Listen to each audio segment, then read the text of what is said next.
Well, vote buying and voter apathy have continued to cast a shadow over Nigeria's democratic process, raising serious concerns about the credibility of elections across the country. Now, despite repeated warnings from electoral bodies and civil society groups, the exchange of money for votes remains a widespread practice during elections. Politicians often exploit poverty and economic hardship to influence voters, turning polling units into trading grounds rather than centers of civic duty. Now, analysts say this culture of inducement not only corrupts the electoral process, but also disparages genuine participation, as many citizens lose faith in the system's fairness. The result is lower voter turnout and outcomes that often fail to reflect the true will of the people. Observers believe that stronger enforcement of electoral laws, sustained voter education, and political accountability are all critical to ending vote buying and restoring public confidence in Nigeria's elections. Well, former country director of Action Aid Nigeria, Ene Obi, joins us now to discuss how vote buying and voters' apathy undermine the outcome of elections and what measures are needed to address the menace. Thank you for joining us on the program. Welcome to Newsday. Thank you for having me. Well, you know, the perception of all these rigged elections or bought elections, it's a contributing factor for voter apathy, and it creates a vicious cycle of disengagement and poor voter outcomes. What does this say about our electoral practices these days?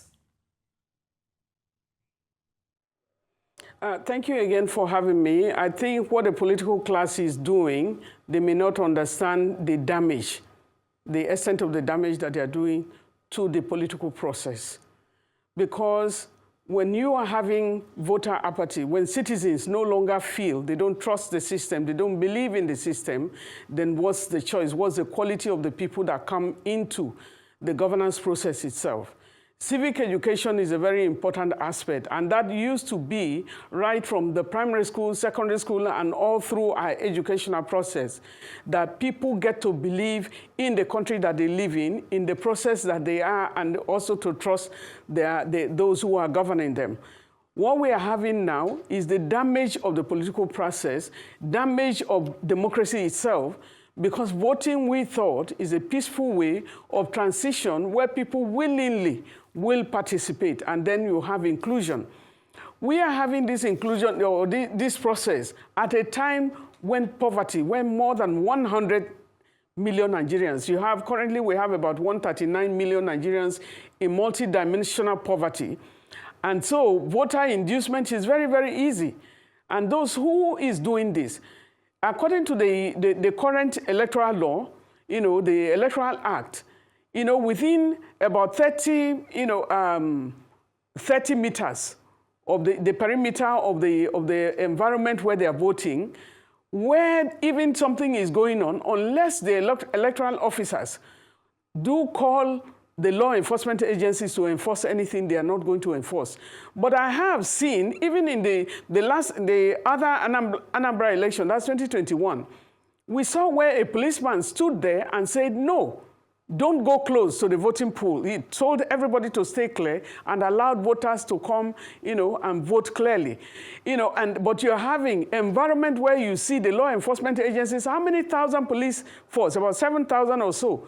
Or is it 6,000 that went to Anambra? Are we saying that there is not a lot? Because criminality is criminality.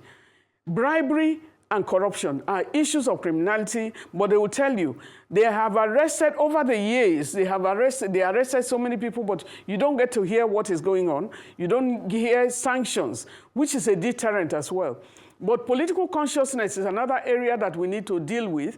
We have the National Orientation Agency, which is usually not funded to carry out civic education, but they have representation in the 774 local government areas across the country, manned by political scientists, but they are not enabled to be able to carry out.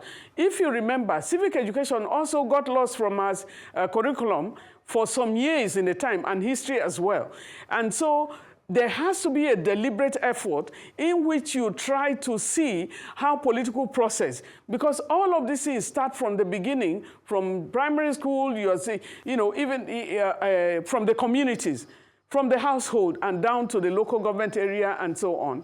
And so it's very important that for the political class right now, you are making history in a wrong direction by corrupting the populace themselves. You know, you are happy for people to take your money and go and vote for you. That's corrupting the process. And for generations, you are unable to change this. So it's important that they know the damage that they are doing. We need to go the right way. We need inclusion. We need people to vote. And there has to be political education, civic education throughout, both with INEC. It's the responsibility of INEC to carry out civic education. It's the responsibility of the political parties and IPAC and every other body. They have responsibilities. But you see that going on campaign ground is not the same thing as political education. It depends on the messages that you are bringing out to the people. They can believe again. I'm telling you that it's going to be very, very tough mobilizing for 2027 to see that Nigerians will go up. When they went out all in 2023, you saw what happened. Allow me to interrupt you, for the sake of time. But then I'm wondering, apart from civic education, is it possible that maybe if we consider stricter penalties or probably setting special electoral courts to prosecute vote buyers and sellers, maybe that will help to reduce incidences of vote buying and selling? What are your thoughts? That's why we talked about, we proposed before, and it's still by Justice Uwe's panels, recommended that a commission be created so that the tribunal be created that can try. If you remember when we had COVID-19, there were so many tribunals on the street. When you violate something, they right there and then, judgment is given and all. But we're not having that. That's the complaining. And for the civil society, it's very, very, frustrating that we are not seeing sanctions. People are rewarded instead of being punished. And so who are you preaching to? The political class. Who is implementing the law, the rule of law? The judiciary, we have INEC itself that will tell you to go to court on issues that they should have made pronouncement about. And so every Nigerian needs to stand up right for Nigeria. You need to stand up right and do the right thing wherever you are, whether you are an INEC officer, whether you are a police officer, whether you are in the media, like media have been struggling and doing the best that they could, but they need something. We need examples, we need role models, we need practices that can introduce decency and the kind of enveloping, because corruption is something in Nigeria. I think the president once said that there is no corruption. He recently said there is no corruption in Nigeria, and that shocked everybody, because you can see what is going on. Who has been held responsible? They know people who are moving money, and the money is being moved broad daylight. And so we need to work harder if we want to introduce, for us as civil society organizations, it's a tough job to start mobilizing again, to remobilize people who have been demobilized, demotivated.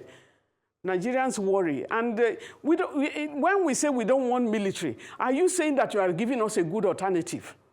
Give us the alternative. Let's see the alternative. Decency, something to allow people to vote freely and let it be counted and let the votes show that this is what is going on and this is what you are giving us. Yes. Very well said. Always great to have you on the program. Thank you so much for your contributions and joining us today, Ene Obi, former country director of Action Aid Nigeria.